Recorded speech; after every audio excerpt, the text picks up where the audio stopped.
baby. We in here, yeah, we in here, 'cause we been. Y'all better get comfortable with saying black. We in here, yeah, we in here, 'cause Black versus the Board of Education. Cause we can't get rid of us now. We in here, yeah, we in here. Cause we can't get rid of us now. And you know that we don't ever go here. Cause we been here. That's why we are indeed a whole mood. That's it. Well, happy Monday, and welcome to another episode of Black versus the Board of Education. And we are supposed to be talking about no restraint when school safety becomes institutional violence. And while we wait for our guests to pop on, I will go around the room and let you know who's in the building. I'll start right here, and let's go all the way around the table. My name is Mr. Fox, BYLP youth advocate, as well as time advocate as well as a speaker and a fighter for my people, man. The women and the men and the baby, the elder, all y'all. Mm-hmm. Oh, well, welcome to the party. Right next to you is Mr. Chestang, BYLP mentor, time done coordinator. Happy to be here. Oh, well, very, very nice. And right next to you now, my ladies spent the weekend in LA doing what they do at the People's Think Tank. I don't know exactly the name of it, but welcome. Tell them who's in the building. Yes, my name is Patrice Hill, Director of Sacramento Area Youth Speaks, commonly known as SAYS, as well as, a parent of Black children. Someone who believes deeply in Black children. And this weekend we were at the American Educational Research Association with the People's Think Tank and some other prominent folks, some funders, really trying to talk about the future of nonprofit funding and what it looks like in the age of like anti-woke, anti-DEI policies. But we got to be on a panel with Bettina Love. I love her. Hey, and we love Dr. Love. Hey, Dr. Love. And David Stovall, as well as some folks from the Spencer Foundation. And I saw Letha was in the building. Letha Muhammad. Vajra was in the building. Vajra was in the building. Yeah, it was good. It was a good GSA network as well. Good. Yo, y'all. I am Denisha Coco Blossom. I'm a Project Queen building, and I like to talk everything Black. How y'all doing? Everything Black. Well, I don't know what's going on with our guests, but as we pivot, you guys, there's some things that happened over the weekend here in Sacramento. Yes. We have a whole community hurting, maybe more than one community. I'm hearing certain folks were from other neighborhoods around this city, and now I'm watching folks go back and forth on social media, kind of weighing in on what we've seen happen. So for those of you who don't know, there was an incident that happened at Thomas High School over the weekend. A young person lost his life, 16 years old. And last I read, the person who was accused of carrying out the incident, however we want to phrase it, that person is still on the run. That's what I read. I don't know if there's been any updates. But when we have our young people, now, a couple weeks ago, we were talking, and there's a lot of communication or conversation centered on what happened in the midst of the strike with the teachers striking, and how there were no asks in terms of support for the kids. Mm-hmm. So as you guys are watching what's going on, what say you, Coco? Coco said, I don't say nothing. All right. Patrice. Yeah. We'll throw it to P right now.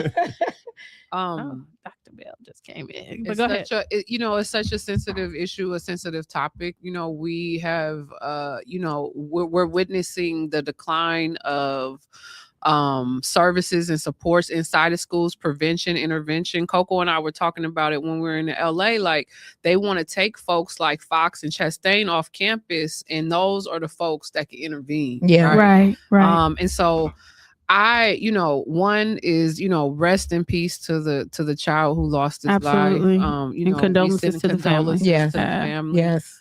This is not the time for the community to start bickering and fighting. Right. This is a wake-up call that the work that we do must continue. The work that we do must be funded. We need our Absolutely. city to intervene in the intervention and the prevention of gun violence and child murders that are happening in our community. And it's not even the summer yet. It's not even summer. And It's it's not an even summer. indication, right? Right. Of what is to come. And at the end of the day, when you have funds that are set aside to support this work and it doesn't get supported, but the police budgets increase.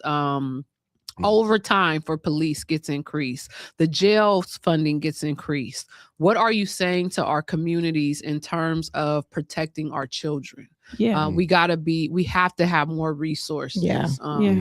We were cut out of schools from violence prevention And we funding. were cut out of resources. Yeah. Gang violence prevention money got cut. A lot of different things. Black Child Legacy money got cut. A lot of different things that was helping with prevention got cut. And so now we got to take accountability of this is what happened when you start to cut everybody out of certain type of programming and certain type of fundings. And we're seeing the repercussions of when you cut things like the gang violence money or just give it to only 6 programs instead of 56 programs.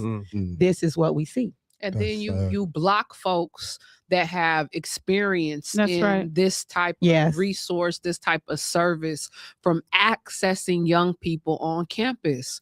I'm sorry, we have to be more creative in who we allow to work with young people on campus. And let me be very clear, ain't no perfect people. Ain't no perfect. No. So why they have this barometer that says you're allowed, but you aren't because of something you did as a teenager? Right. We got to stop that. Especially when you're scared of these kids. And some of these kids can benefit from guys that already walk that walk. That part. Absolutely. Let's bring the accountability to the hood.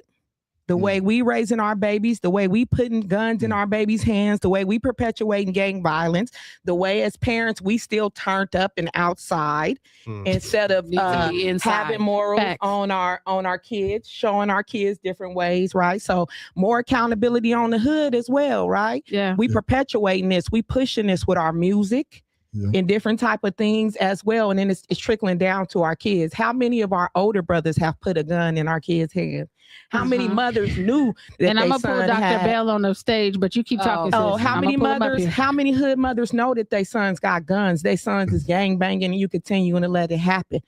We got to put the accountability not only on the school or the city, we also need to put the accountability on the hood. Absolutely. We got to step up because this is happening in the hood. These babies are babies out of the hood. So at the same time, we can't always knock on all these other people's doors. We got to top on our aunties and uncles' doors as well. Our music, our rappers as well. Do you know what? I went through my playlist and I just looked for one particular theme in all my songs and seen how many have them. Do you know how many actual rap songs come out of Black people's mouth? In each song they say, I hate N-words. I don't F with N-words. But then they say, these is my N-words. Come on now. The drill music. All that different type of music. We perpetuating this stuff, right? We telling our babies it's okay. And now that they're doing it, now that they're picking up guns, now that they're not fighting no more, it's all a trickle-down effect. So I'm going to put some more accountability on the hood. That's true. Just as much as accountability that we need to put on the city. I also want to thank the hood too, though. For people like yourself, people like us. And the reason why I say that, this weekend I ran into a brother down in maybe a week and a half, down at the Florin, 24-hour African market. Yes. African market. Florin Square. I was looking at my hero, Harriet Tubman, when I looked over and I seen this brother. This brother's name is King. He's from my neighborhood. He's an OG brother. And he's still doing today what he did then. And he's never been paid for it, never been given no recognition or anything. But the brother, when I was 13, I was a blood from Old Port, and I was warm with the Crips, and I called myself taking over their little neighborhoods and all that, and I got into it with them for real. Gunplay and all that. The brother got in between the middle of bullets, for me, not for them. He said, "I'm coming for you." Yeah. That brother came. He took that. The brother put me in his car, a Blazer K5, the little version, and drove me. Where that market is at, it used to be an ECI. It was a continuation school over there. It was Crip territory at that time. These are in these early 90s. This is nowhere near today. Yeah, come on. But at the as a same brother, time, he we was know a the member of the territories. community from the hood who was smoking all Doing what he do. But he twice saved me, and I never seen that brother. Mm. I went to prison for a whole nother case a couple years later, and when I came back out and I looked at him, I was identifying a brother who helped me not catch a life sentence that day, because that day it had already went off. It was the gun was off, and I was continuing. But when you say when we do charge our ghettos for doing certain things, but sometimes we don't always give thanks to people like yourself or people who actually was out there who brought so and so home and don't give no don't get no credit, who gave so and so $5 and stuff. We have a lot of good people in our neighborhoods who we don't listen to, and I just want to say thank you, King, and thank you to other people who have helped people like myself and other people, and it's been impactful. But moving forward from that, So we're gonna do a hard transition because I do see Dr. Bell is joining us. He is the author of I met him during his first book called Suspended, where he gave us a look into Detroit's public school system and the legislation that went into basically gutting the education system out in Michigan. And so this is his second book. It's called No Restraint. We've normalized restraint and seclusion as a behavior management. We've allowed phrases like safety protocol to soften what many families experience as trauma. Dr. Bell's new book, No Restraint, challenges us to ask the following. When a child is pinned down in a classroom, who is actually being protected? And when schools say it's policy, does that remove the moral weight of what happened? Today, we're digging into power, disability, discipline, and accountability. So let's get into it. Dr. Bell, welcome back to Black versus the Board of Education. I'm so happy that you accepted my invitation to come back and chat with us about this new book. So for those of them who don't know you, right, because I do, why don't you go ahead and give us an introduction, and then we'll get off into the discussion. Thank you so much. It's a pleasure to be here today. My name is Dr. Charles Bell. I'm an associate professor in criminal justice sciences at Illinois State. I'm from Detroit, grew up in the hood, like you were just having this conversation. So just really reaching back, helping a lot of these kids navigate, a lot of families navigate some of the problems that are plaguing our children in the community and children from all different racial backgrounds and socioeconomic communities. So I think it's just so important that we're having this conversation. I do a lot of work in expert witness. I do a lot of work in just bringing the public and raising awareness of these sort of hidden dark social problems that are affecting our children that not many people really know about. So really just grateful to be here to raise awareness of this one. I love that. Yeah. And I think that sometimes when people think of restraints, they don't always hear a negative connotation in some communities. They just think that kids need to be controlled or corrected in specific ways. And in this book, you kind of interviewed 50 families, right? To kind of get their experiences. Can you just tell us, just before we get into the questions that the team has, can you tell us why you took on this, I don't want to call it a burden, but this topic and why it was something that you thought needed to have awareness raised about it? Thank you for that question. So after I wrote Suspended and I was on your show and I was talking a lot about this, I actually took a step back and started looking at my data. And I noticed that Black students with disabilities had longer suspensions, were more likely to not receive their makeup work and teachers wouldn't give it to them, and were more likely to suffer severe consequences in the school to prison pipeline. So it really made me wonder if there was a specific sort of disciplinary issue that was going on, specifically targeting students with disabilities. And I started looking for it and I stumbled upon restraint and seclusion. And when I started interviewing, I started going into Michigan and Illinois. I thought this would be a local issue. And I got calls from around the country, everywhere. And it was really shocking to see how widespread this issue was, how under-researched it was, and how many parents were actually suffering in silence because of it. Wow. Mr. Chastain. Question? Do you have one? I do. Fantastic. How you doing, Mr. Bell? So schools often say restraint is a last resort.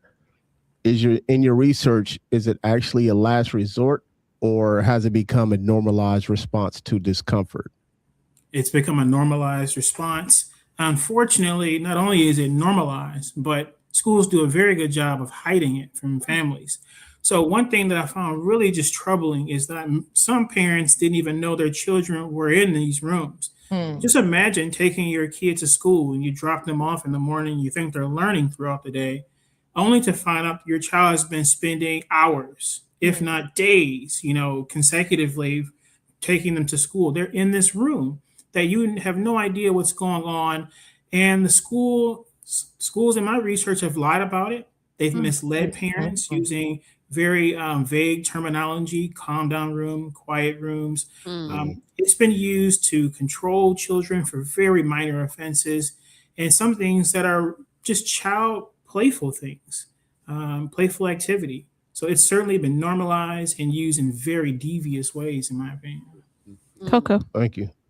The next question is, who do restraint policies truly protect? The children, the teacher, the child, the teacher, or the institutions? I think it protects the institution because in just really connecting this to the history of the inclusion of children with disabilities and the inclusion of children who are African American, it's important to understand that before 1954, if you were Black, you could not step foot in these schools. You could not be educated with white children. And before 1975, if you had a disability, you could not be educated regardless of racial background within the same protected space. And keyword here is protected space as white children who did not have disabilities. So it's important to understand that these children were never wanted. It's hard to say that. I know it's hard to hear that, but the history is there. And when we integrate children, we have to understand that we integrated children into what Dr. King would have described as a burning house, because you had this anti-disability sentiment, you had anti-Blackness that was really baked into this system, and we just forced children into these classrooms and never had a conversation with school staff about reconciling like anti-disability sentiment and dealing with this, teaching them anything or something else, teaching them how to, why are you looking at children with disabilities in this negative connotation? Why are you looking at Black students in this negative connotation and forcing them to deal with this? So it goes hidden and it's baked into the disciplinary structures that seek to remove Black children and students with disabilities of all racial groups and return back to the education system when those children could never attend. Mr. Fox. How you doing, brother?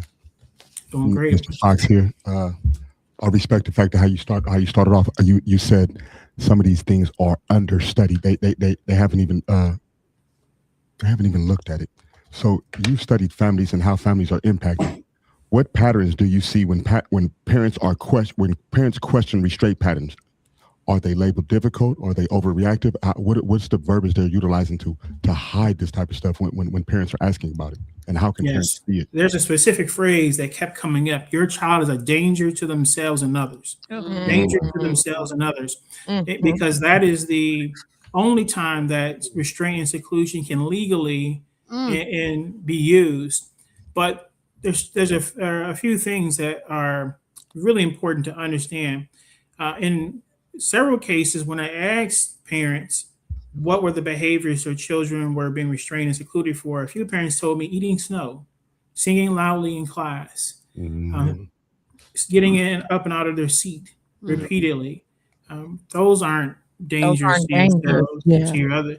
And then I think the most disturbing thing, besides eating snow and playing with glue, innocent child behaviors. There's a few parents who told me that when they asked the school staff, hey, what is my child doing? I would like to come in and observe. The school wouldn't let them in the door. Right. Right. Yeah. And that was quite stunning to me that I have a child in this building and you're using these aggressive restraint and seclusion tactics and you won't let me in the door? That's Mama P. Whichever, if you have your own question, you can do that. Okay, got it. This I when I was in college, I would work at like group homes and severely, emotionally disturbed schools or schools for students that were classified as SED, and restraining was a normal practice, like in these facilities and at these group homes. I never knew that children were being restrained at schools, right, or even secluded. Is this besides the term you used, a danger to themselves? Is up for me working in mental health. That's classified under like a 5150. Correct. So do schools have the legal determination to classify young people as having like a 5150, and or is it on the education code that students can that schools can physically restrain students? I'm trying to understand, is this legal?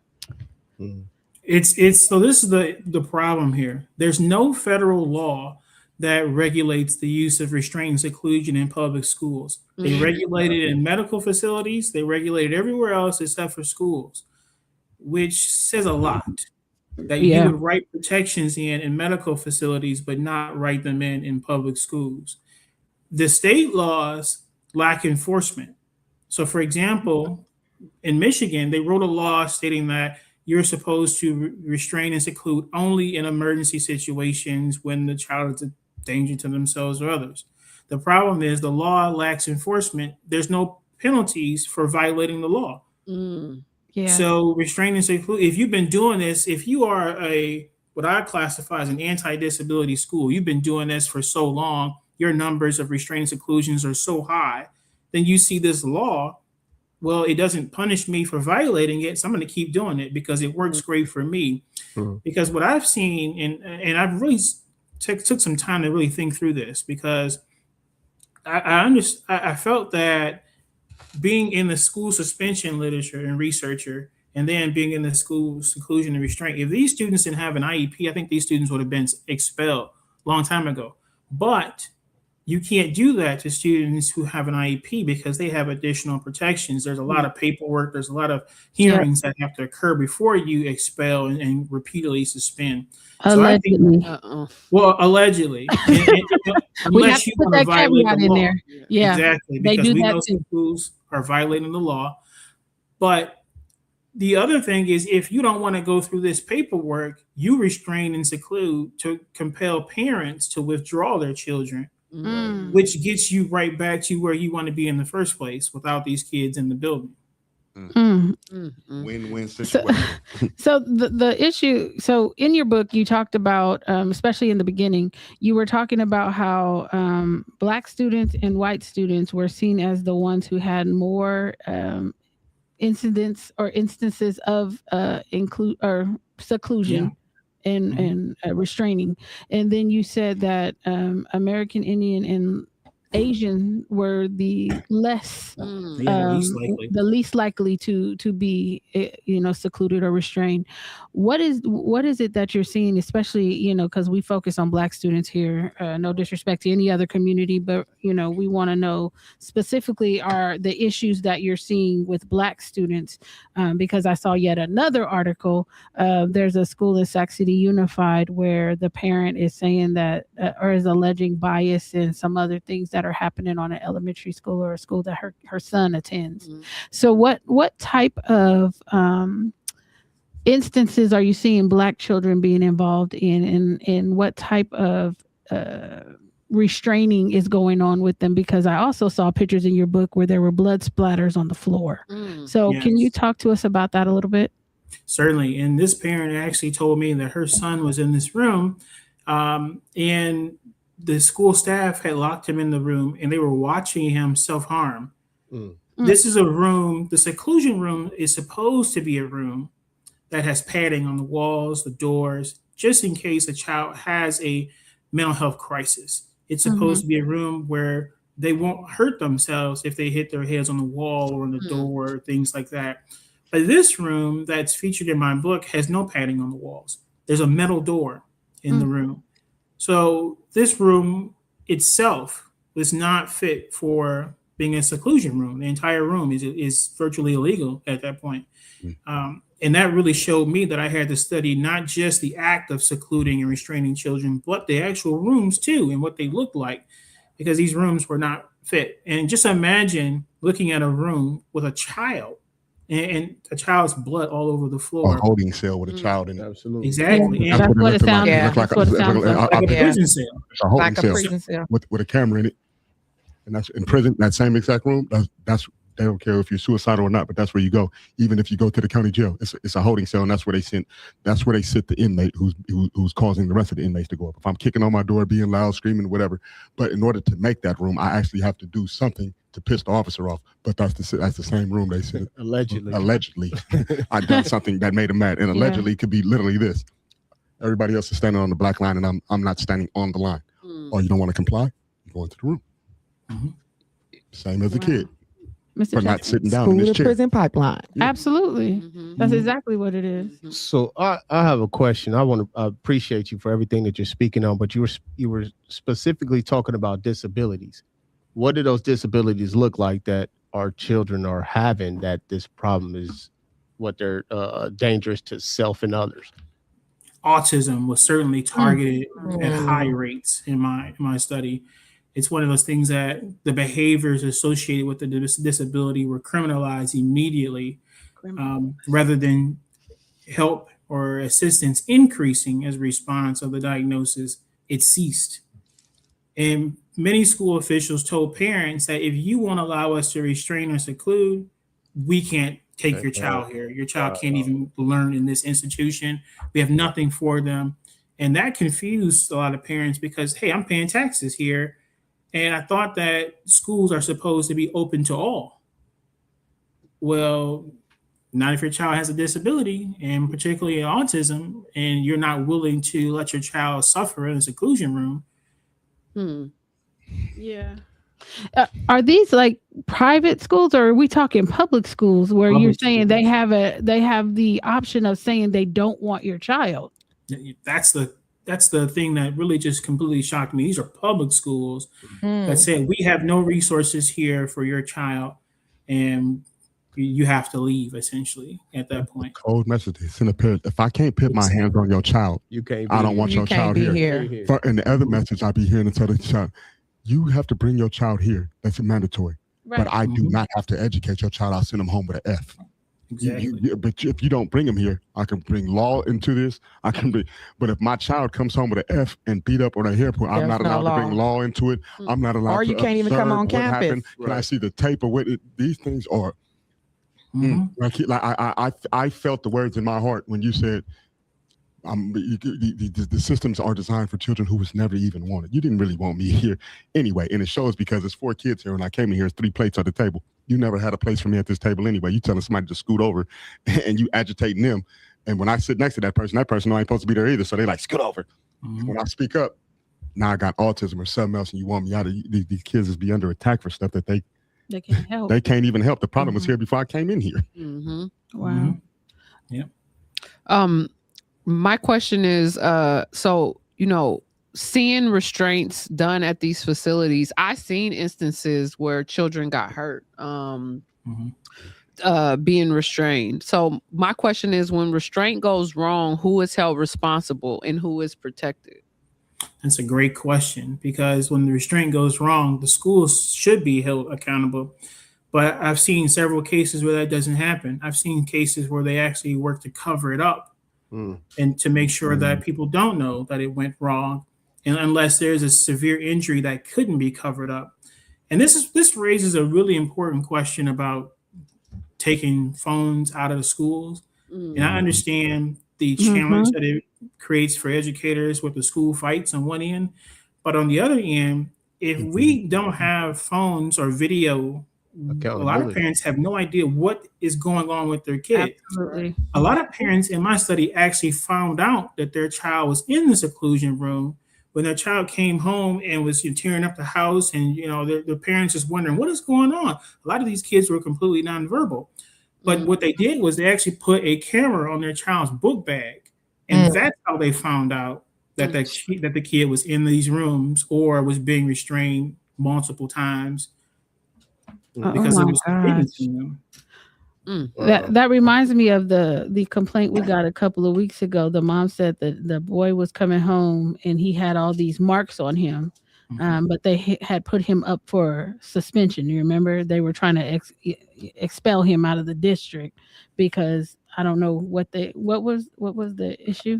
I don't remember this exactly, but this reminds me of too many complaints. The question you asked, it was so far in because in these incidents when we be on these school campuses, these teachers be putting their hands on these kids who are trying to break up fights, and when a kid can't get away and they don't, I didn't know it was the principal putting their hands on me. I'll just swing because we in the middle. Now I have an assault on the teacher because you couldn't restrain the situation correctly. It turns into assault on the child because you couldn't restrain the child right. You didn't got pissed off. Now you following this kid all the way down the hall berating this kid, and because the kid turned around and said, you see what he just said? He's a disrespectful kid. But the adults are not self-regulating themselves to be able to. You don't qualify to be able to restrain somebody. Most police officers don't qualify to restrain somebody. And here you are putting your hands on another person's child, their body, their identity. And you don't know what this person's culture is. You don't know how their mother has raised them. You don't. And in some of these instances, these people putting their hands on these child's faces and in their hairs, and it's flat outright assault, and it turns into the question you ask: who's responsible for that? For that? Because you did not properly restrain or even talk to a child. Children have autism, and you're mad because he won't sit down. Yeah. Yeah, he can't. He has to be restrained. Like the incidents that I'm seeing, and I'm just so appreciative of the things that you highlighted, Dr. Charles Bell. Thank you. I just look at these things and, there seems to be a willingness to hold the children accountable, but not the adults. The children are expected to respond with a high level of emotional intelligence while the adults can just do what they want. And that's, I think, what's so scary about a situation where you have a child who is nonverbal. Or a child who with autism who is verbal. We just talked about Beautiful a couple of weeks ago. She got a shoe thrown at her head at the daycare by a teacher who stood on a chair and just chucked it at her and then lied about what happened, saying she fell off a cot that was already on the floor. So there are things that are happening where I think the thinking of these adults are, well, they have a disability, nobody's going to believe them. And I think that's where it starts to get really, really scary, because there are things happening to our children. And if we don't believe them when they tell us if they can, what's happening, there's no way to really respond to it. So once the families figured out what was going on with their babies, what happened? What happened?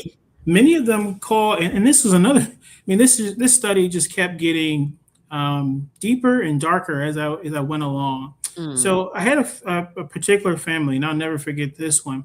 They actually called CPS, and I want you to imagine this. This kid had visible bruises on their body. She sent me photos of this, and CPS told her that we don't investigate schools. Wait, what? Yeah, that's what they told them. And I couldn't believe. So we have documented abuse that if it was committed by the parent, that parent would be arrested immediately. Absolutely. But because it happened at school, you don't get involved.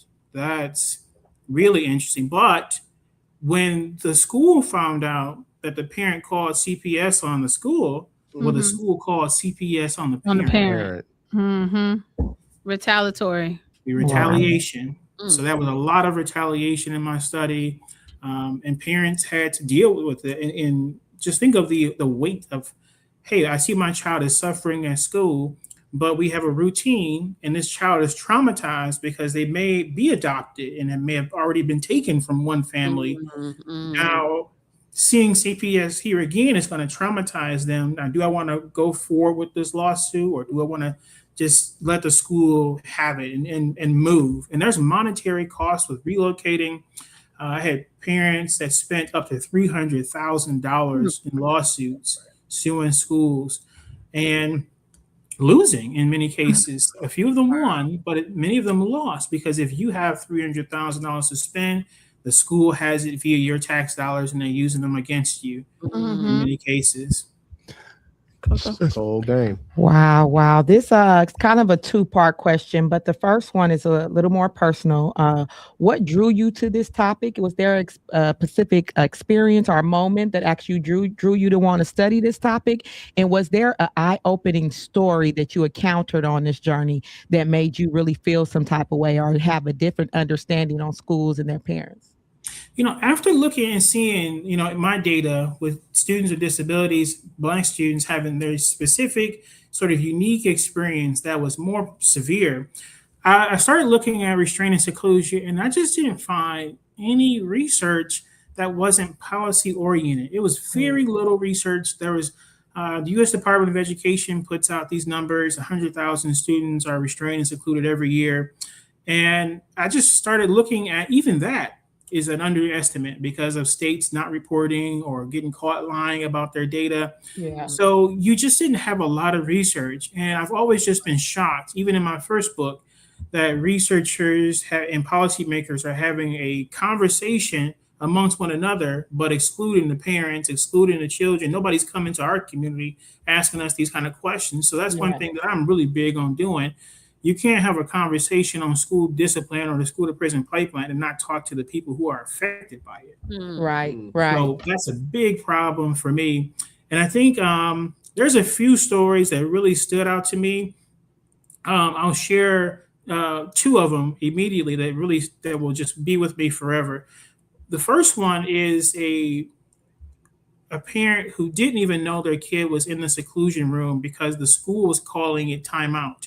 And on the surface, timeout seems very innocent, but it's intentionally misleading because when you form a visual depiction of timeout, you just picture a kid in a desk sitting in a corner. They did something minor. They're not being harmed. But this kid was actually in that solitary confinement, being dragged to the room and was in there. And by the time the parent found out, brace yourselves for this one, by the time this parent found out, she had spent over 100 hours in that room. The baby? Hours. Yes, she was 7. You know what? And time out. Oh my God. 100 hours. 100 hours without her parent knowing because the school lied about it and was calling it timeout instead of restraint and seclusion. And they got caught doing that one. That's crazy that he said that. I had chills on my back because I would like to know the repercussions of that child because she's 7. At that age, I was getting locked in closets. By the time I went to prison, solitary confinement wasn't nothing because of that. So he said when I got threatened with it later, you're gonna go to the hole. What? But the adverse effect of it has other adverse effects for me mentally from being locked in those rooms. And I would wonder for that baby being locked in the room, I wonder what her anti-socialism is going to look like in the future. If talk to her mom. Hopefully that it doesn't, but it comes out in different ways, man. For me, and you said you talked to her. I've talked to her mom recently, and she still can't go to school. Doors closing trigger a traumatic response. How old is she now, Dr. Bell? How old is she now? She's 14 now. 14. And so go ahead. I'm sorry, I didn't mean to cut you off. I just wanted to know how old she was now. And you said present day. What's happening with her present day? Doors closing, trigger a traumatic response, had a lot of difficulty, tried to transition back into public school after being homeschooled for a number of years after this traumatic issue, and just couldn't do it. It was just too much. Teachers, very unsympathetic. When she asked the teachers, do you restrain and seclude children? Not only if they're bad, essentially, that's what the teacher said. And it really just raises a lot of fear of that happening again. What would that look like again? And like, who's going to protect me from this in the school? How do you trust a school staff member after they do that to you? You don't. You don't. That's abuse. Just so I can clarify what I'm hearing you saying, and I know you said it in the beginning, but those that just listen, when you say she was in the room, we're talking about a child that got put in the room at 7, not for fighting or not for stabbing or shooting somebody, or did she bite a teacher? Did she throw a whole markers? Marker got you solitary. Throwing markers in the air, flipping markers, flipping markers, not even at air. Nobody. You just flipping markers. Wow. My nephew too, and for a whole remote control car. 100 hours. Now, don't I be just- putting your nephew business out there. I'm just saying, like, I would never think to like, what? You threw a mark Into the room you go. Into the boy, room. and At don't- school. Mhm. So is the room like? Maybe I'm just, I don't know, unfamiliar. But can you describe? Are the lights turned on? Like, what is happening in this seclusion room for that amount of time where this baby is experiencing exclusionary discipline, Mhm. right? For a prolonged period of time. What is she doing the whole time she's in the room? So sadly, some of these seclusion rooms, the lights are off. Some of them are semi-lit. Some of them have locked doors. Some of them have, there's nothing in the room for the kid to do. They're kicking, they're screaming, yelling, help, please. Why would you do this to me? What did I do? Just imagine the trauma Mhm. of what's going on as a child and being trapped in this room. And you see the window, it's a small little square, but you can't even reach it because you're so short. You're a kid in this room. And you're wondering, like, how could a teacher do this to me? Mm-hmm. You're questioning reality in that instance. And then having it because you flip markers, because you ate snow, you play with glue. Children are really struggling to make sense of this. Why would you do that to me? And then parents were feeling guilty because, hey, I didn't know, Yeah. but I'm sending you. Yeah. but you were in this room. You were there, and I sent you to this school. Yeah. I dropped you off. Yeah. So the child is looking at the parent. I thought this was a safe space. You were participating in this too, and the parent, I didn't know. Mm-hmm. So parents had to deal with that as well. And that brings me to the second example that will really stay with me.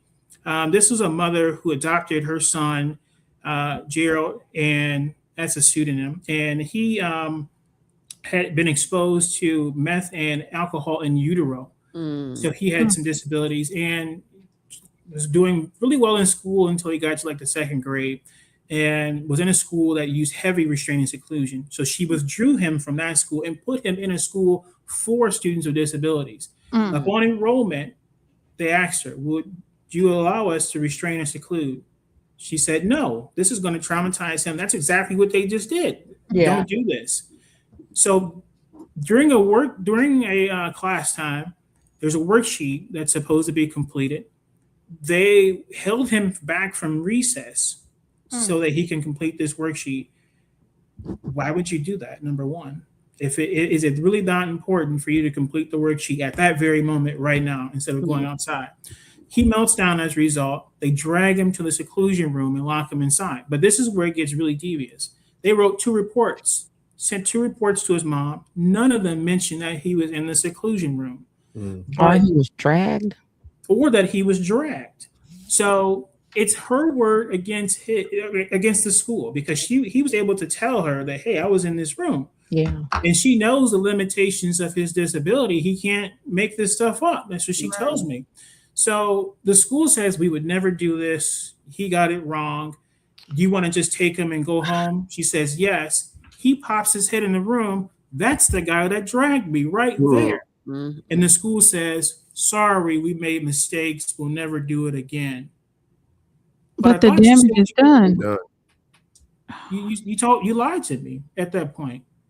And if my son wasn't able to vocally say that you were the person that did it, you would have got away with it. You would have continued to do it and lie to me.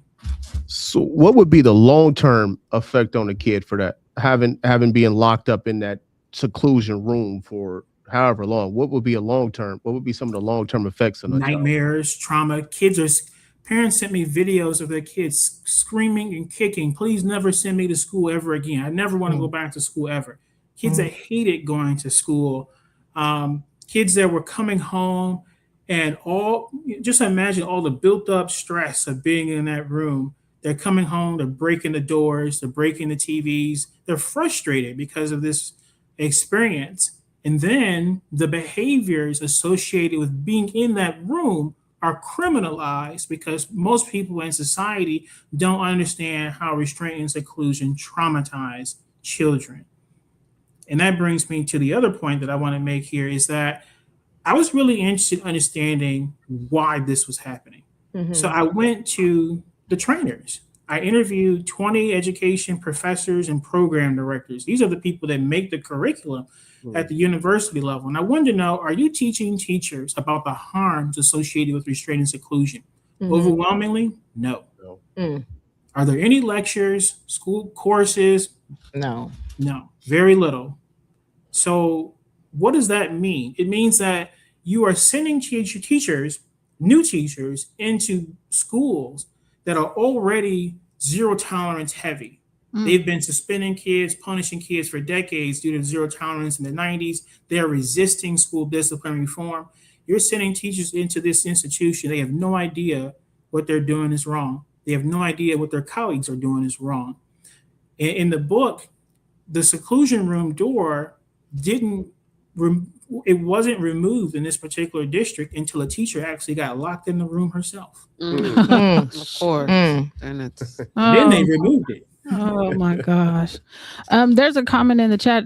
You were talking specifically about the school writing those 2 reports on that young person who was in the seclusion room.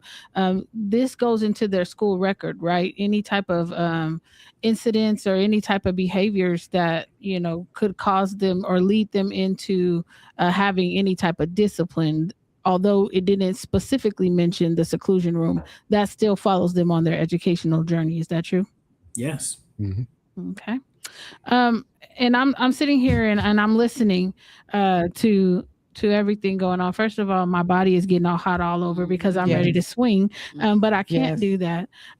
You said that, you know, children have a hard time, but, you know, even knowing Mr. Fox here, as someone who has spent an exorbitant amount of time in isolation and in seclusion, he too has those nightmares, those PTSD, associated with that. Yeah. And so if we have adults still dealing with this stuff, and nobody is ever held accountable, but we put the onus on the people that we're trying to punish, right? We're trying to punish them so much that they snap out of it or whatever it is that we want them to do. How are you with your book hoping to encourage schools or people to either develop trainings for how their reactions actually harm and they don't help? How are you using your book to kind of encourage a shift in the way that we're doing this? Because this isn't working for me. Like none of it. Like I'm just ready to blow it up at this point. I don't want to rock the boat. I just want to blow it up at this point. Yeah, and I think there's a few ways. So I think the first and most important way is this system does a really great job, unfortunately, of isolating parents, convincing them that you're the problem, your child's the problem. And it's very easy to do that when you are alone in a room full of educated superintendents and all these principals and all these people who have these fancy titles and stuff. They're convincing you that you're the problem because you're there by yourself. But what I did was I actually interviewed 50 families across 15 states. So No Restraint isn't just a book for parents. It's a weapon in my eyes because it's a way for parents to say, it's not me, it's the system. Because this parent has this experience, this parent is here. It's not just here, it's there. It's 15 states at least. So it's a way for parents to say, this is a systemic issue because it's not just happening to me. And it's a way for parents to fight back and arm themselves with knowledge, understanding the law, and form a coalition amongst other parents. So I've been connecting parents who've had similar experiences, connecting parents who've won lawsuits, because unfortunately, in the cases where parents won, the school forced them to sign a non-disclosure agreement. So they couldn't even talk to other parents whose children were also in the seclusion room. And the school was basically saying that you're in the seclusion room, your child was there, but unless you can sue us and win, we're not changing anything. So this is the second part of this is taking this to the universities. You have a responsibility, if you are an education professor, to teach your teachers or future teachers about restraint and seclusion, particularly the harms. It's not just the numbers. Don't just gloss over it and say 100,000 students are being. the harms. We need to go deep into this. We need to start challenging people to think alternative solutions, de-escalation. Adults need to know how their own behaviors are triggering Yeah, a that's response right. Yeah. in children Mm, and provoking them mm, to do some of these things that are then mm, criminalized and getting them placed into these rooms. And finally, policymakers. There is a bill, it's called the Keeping All Students Safe Act. This bill has been proposed every year for the last 20 years and it has failed. mm. This bill would have prevented the harms that are documented in my book because it would have regulated restraint and seclusion at the federal level and provided some penalties and incentives for noncompliance. Yeah. So this bill is being discussed right now in Congress, and I'm hoping that this book really provides some much needed ammunition to convince them to think differently about this particular piece of legislation and get it passed. Mm. That's a hard one. That's a hard one because I've been dipping off in legislation lately and the laws. And, you know, we've been fighting this for a long time. A lot of us fighting a lot of different systems.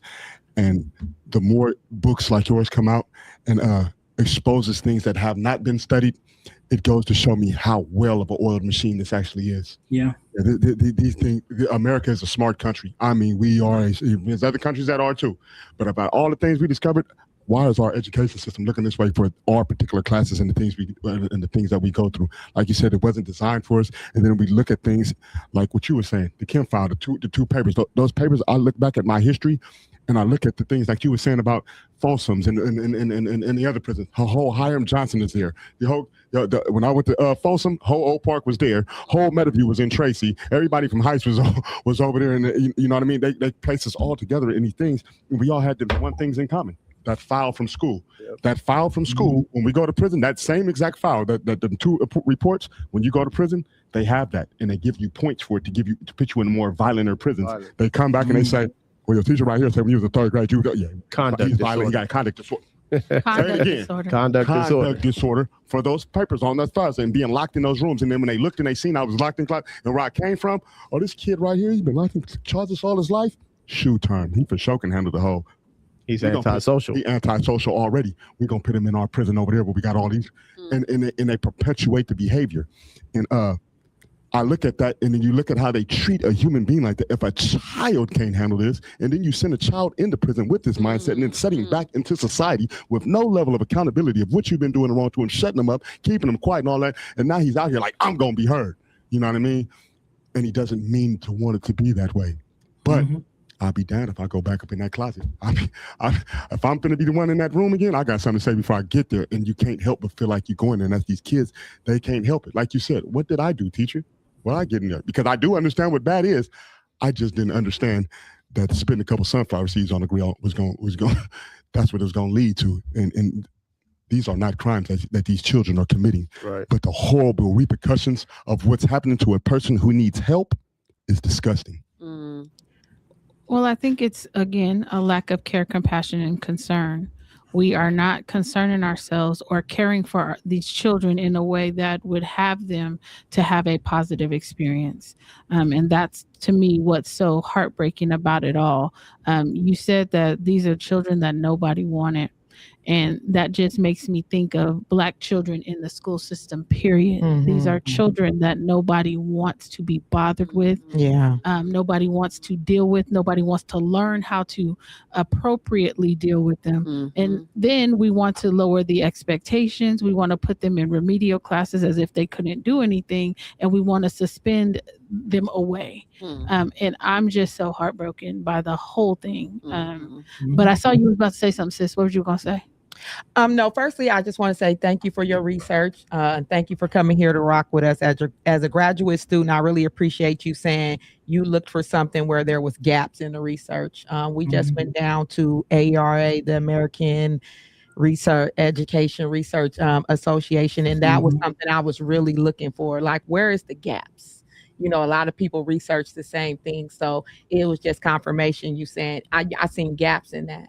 But one thing, I'm always looking for solutions. I'm like a solution forward person.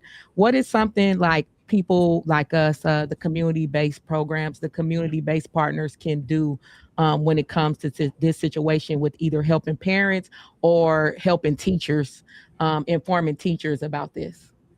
I think, letting them know about this book, I think is so important, particularly because there's a lot of books on the school to prison pipeline in terms of suspensions, Yeah. but there's very little research at all on seclusion and restraint. The only book that I'm familiar with is published in like 2013, and it's just numbers. There's no like interviews with families, and certainly we're not represented in that book. Right. So a lot of the research is either outdated or it's just policy.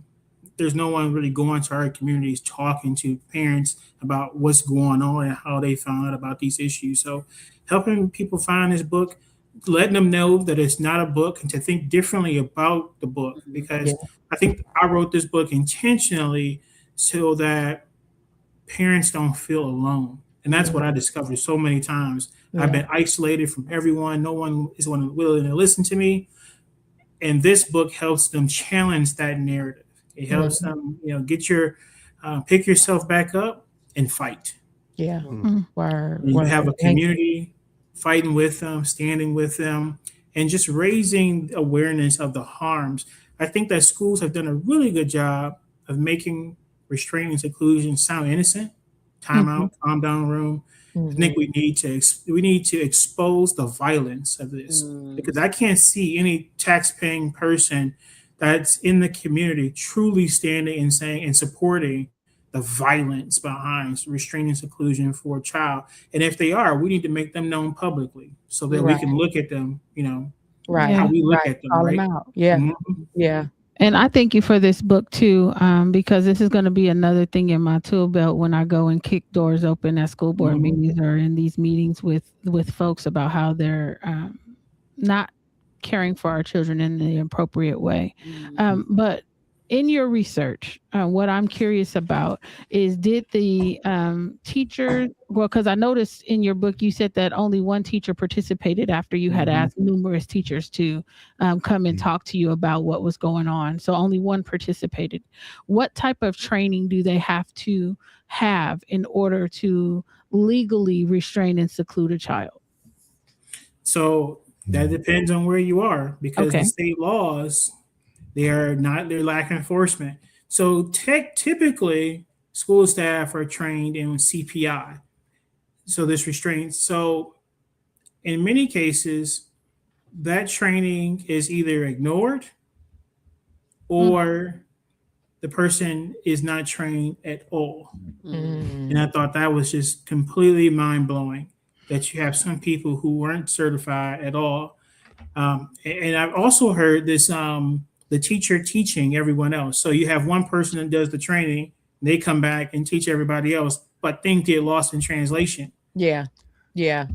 Because you can only retain so much of information yourself anyway when you have some of these trainings, right? And you're going to only take what you want to take versus what's being told. So I don't know if you said this already. Now, is this happening at all? Is this something happening at all schools, or did you say certain schools or all public schools? I don't know. Seclusion and restraints are at all public schools. Okay. The rooms are there, and many school districts have got caught lying. So I think this is also really important, that some schools will say, well, we've never restrained or secluded anyone, but they have. They're just calling it calm down room. They're just calling it something else. Yeah. So you got to know that language. Yep. Some of them are actually called therapeutic rooms and sensory rooms to make it seem. Sensory rooms? Sensory rooms, yeah. Therapeutic rooms. I call them anything to get the child in there, and then once the child in there, they're supposed to help. But the rooms, based off what I seen while on campus and speaking on it before I got kicked off, was it was supposed to be for a real life suicidal situation. 2 kids getting fight in hallway during the passing periods, so other kids don't get involved. Real life situations. What they start turning into, though, is something so sinister. But it's. I find it mind blowing when you speak about the training, because I think of things when you talk. I'm like, why did I start? I wanted to fight, so I joined boxing. I knew I was going to get to sock somebody out. I wanted to be rough, so I joined football. I didn't want to be the wide receiver. I wanted to be on the line, so I can be on the front. If I just want to abuse children, I can just go to school. I can go be a teacher. You ain't gonna train me. You ain't gonna nothing. I can do whatever I want and lie and all. And it seems like when I hear things, cover up. Right, but when I hear things like what he said, nobody, no teacher wanted to participate in the book. There's things that we say as a people when we say, man, if it ain't nothing to talk about, it ain't nothing to talk about. But it's also things that we say when people say certain things about you, your organization is supposed to stand up. If somebody says a certain thing about my sexual orientation, I'm going to stand and say, ah.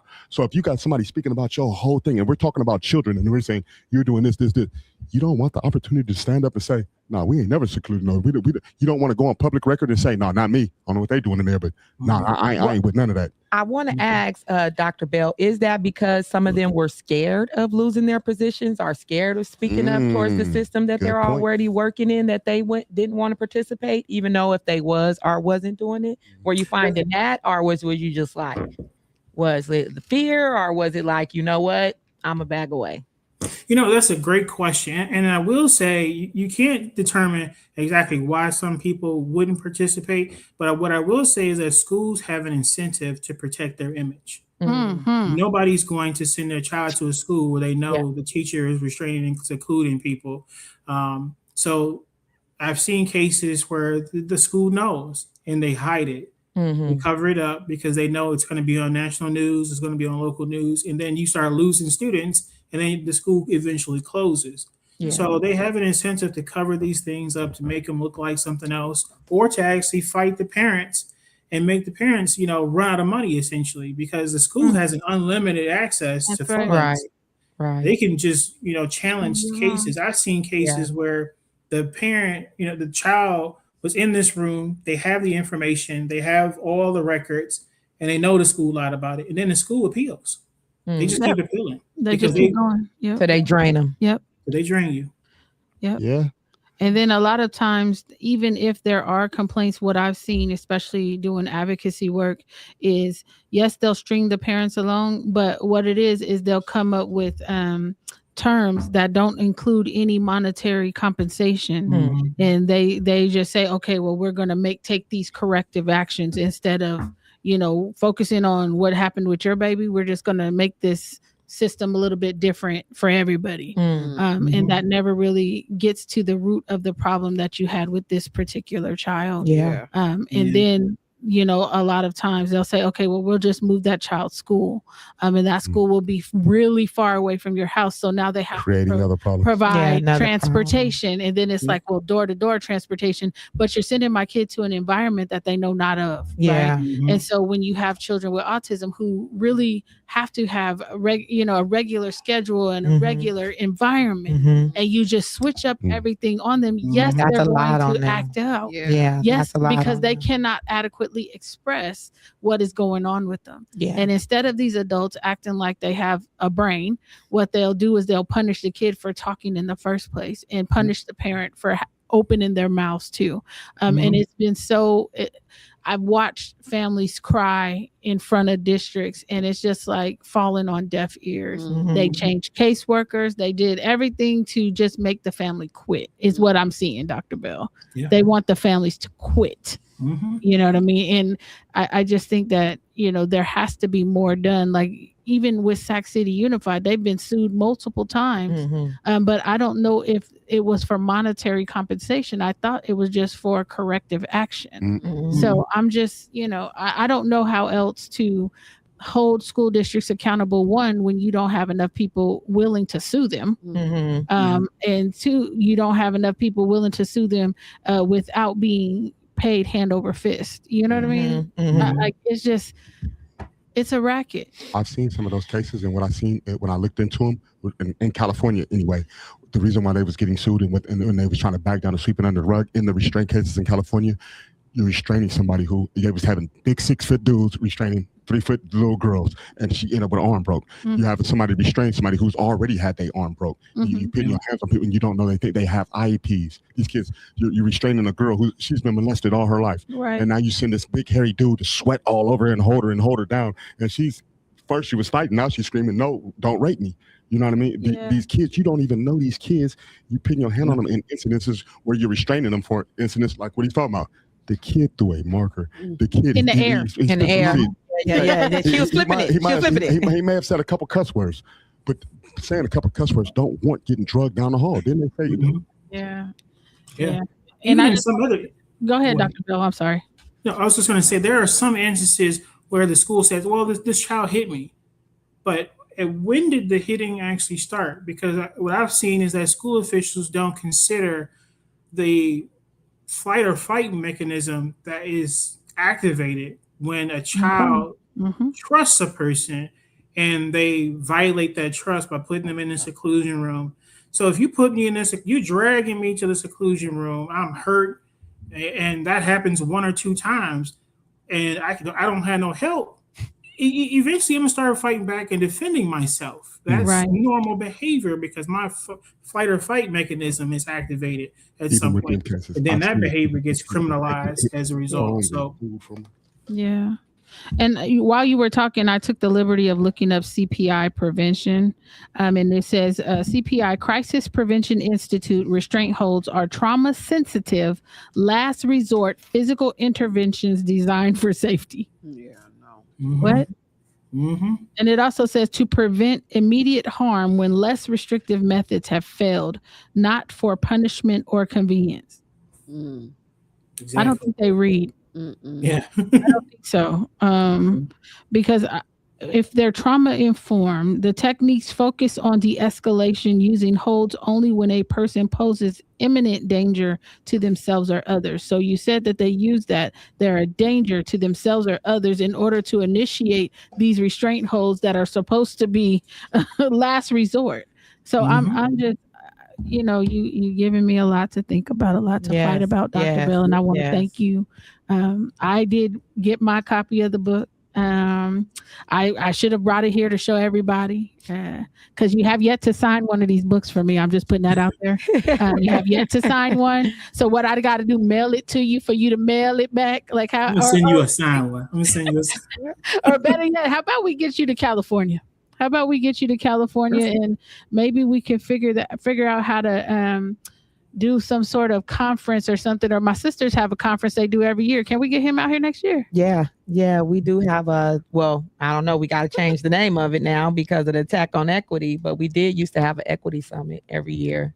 Yeah, and I think there's room for us to have, these conversations in person, especially with districts in this region that have been, sued multiple times for these egregious acts that they're covering up, but also there's what's the language? What are the laws? How is this continuing to get go unpunished without a law on the books? I looked up the Keeping All Students Safe Act when you mentioned that, and I mean they're listing chemical restraints and mechanical restraints. And this is so beyond my purview of what I thought was possible. School, this is so parallel to prison, and they say that you're always talking about the school to prison because it exists, and it exists in these traumatic ways, like what you were describing to me. I just kept thinking about prison. And so if these Renita, all the way from Kenya, you on here, girl? These schools should be under constant degrees like the jails. Exactly. Because they are jails. Absolutely. And they perpetuate the criminalization of young people. A child spending 100 hours in timeout is not only egregious, that's crazy, but we know that child now has PTSD, probably is afraid to be in rooms alone. And take away from all their education time, all their learning time. How does that get made up? The loss of learning, 100 hours in isolation. It really is just concerning. So absolutely, I'm sure that we'll work together to try to get you out here in some kind of way. And inform these teachers to not restrain and seclude. Now I'm going to be asking all the campuses we work on, where your timeout room? That's what we need. Seclusion room. Exactly. I'm finna go see them all out here now. Oh my gosh. That's exactly what we need. Thank you so very much. So much. Thank you. I'm already mad. I was mad before I got on. I was mad. I was sad before I got on here. Now I'm just angry. Right. Because I don't know how we expect our babies to learn. Who makes up the time when they've been secluded for 100 hours? Where does that time get made up at? Never does. Never. Never does.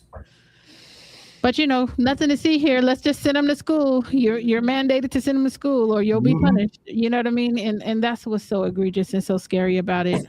But again, we'd like to thank you for coming on. We are going to make it our business to figure out a way to get you out here, to come and tell us this stuff in person. Absolutely. And Thank you for your work. Thank you for your research. Yes. And Thank you. nice to meet you, Dr. Bell. I continue to read your books, dive deeper into your research, and thank you for continuing to inform cite you us. in our grad work. We're in graduate programs at the University of Redlands. So, but also just putting this information out there for us to be able to know and pass on to the school districts that we work with, because a lot of times they'll tell us this stuff is not happening. Yeah. And your book is giving us the data and That the it's research and the language to name it and to hold them accountable to a certain extent. Exactly.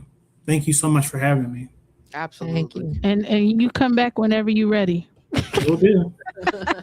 So that's about the time we have. I know we went over just a little bit, but it was important enough to do so. yes. We invite you to join us here next week as we dive into another topic. We hope Melissa gets well. We will hopefully see her next week as well. But with that, we're going to hit y'all with the peace sign to see y'all next week. Peace. Bye, Dr. Bell.